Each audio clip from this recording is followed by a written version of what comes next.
My first video about preventing night terrors covered only one small way of combating them, mainly via the use of vinegar, the fumes of which interfere with a malevolent entity's ability to manifest upon the physical plane.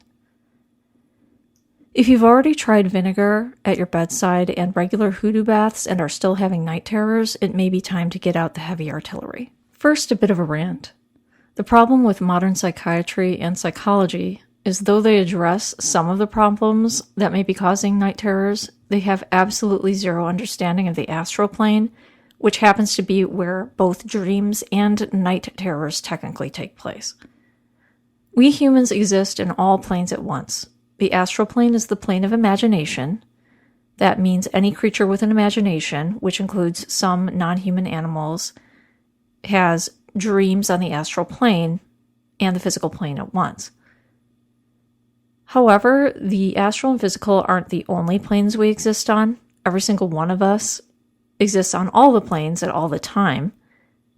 However, we have limited perception, and unless we are psychic sensitives or trained in the occult, we have no idea what sensory information is coming in from planes other than the material one. Night terrors are more than just physical, so if you want to make them stop, it would follow that you are going to have to take more than a physical approach. That said, the first line of defense against night terrors has got to be pragmatic stuff, like cutting your caffeine intake, not marathoning horror films and video games until 3 a.m., not eating a giant spicy meal of tacos before trying to sleep. Basically, what you're trying to avoid is the in-between stage of twilight semi-sleep where night terrors tend to happen.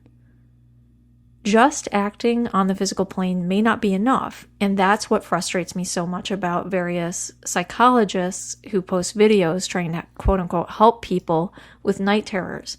To the psychologists out there who might be listening to this, you mean well, but by attempting to convince night terror sufferers that it's all in their heads, you are basically claiming expertise about a subject you know little to nothing about. It's like the blind leading the blind.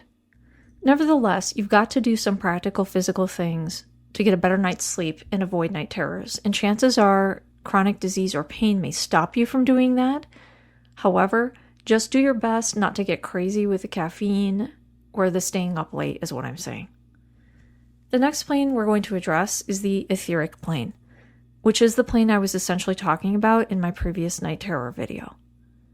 If the entities in night terrors are described as shadow men, a hag, straight-up monsters, demons, ghouls, etc., vinegar can be described as their kryptonite. The invisible energy known as qi in Chinese medicine and feng shui is the playing field for the etheric plane. And for reasons unexplored by modern science, vinegar just happens to disrupt that energy field in a way that nasty, malicious spirits cannot abide by. The same is true of cold running water, and that is the occult science behind my hoodoo bath video. Okay, so let's say that you've taken reasonable measures to get decent sleep, and you've got vinegar at your bedside at all times. So now it's time to address the astral plane or the plane of dreams and the imagination. This is where the sphere of protection or some other basic banishing ritual comes in. Learning the sphere of protection takes time, but anyone can do it, and it is extremely adaptable and modifiable. One can easily change it to invoke the Christian God or no God at all by invoking the forces of nature for various directions. I've made a video here showing you how to do it. The only warning I'll put here is if you were a kid watching this, it can be magically dangerous for you to do this sphere of protection if you've not yet gone through puberty. But it's fine for a parent or someone who has already been through puberty to do the banishing ritual in your presence. For now, if you're a kid, stick to prayer and asking others to pray for you. The next plane to address is the mental one. As for the mind, the best thing to both understand and prevent night terrors is discursive meditation. Discursive meditation is where you take an object, a phrase, a part of a concept, or any tidbit from life, focus your attention on it, and think through all of its permutations and implications, opening it as you would a mental zip file. For instance, if I make a discursive meditation on a pencil, I will sit there and think of nothing else except thoughts in relation to the pencil. I will consider what the pencil is made out of, where the wood came from, what petrochemicals the synthetic graphite is made out of, the invention of writing, the invention of pens as an alternative, types of pens, the invention of calligraphy, hieroglyphics, and before you know it, 30 minutes have passed and I know everything there is to know about a pencil and then some. I can repeat the same kind of intensive thought process with any subject or object, including elements of my own dreams or situations from my life.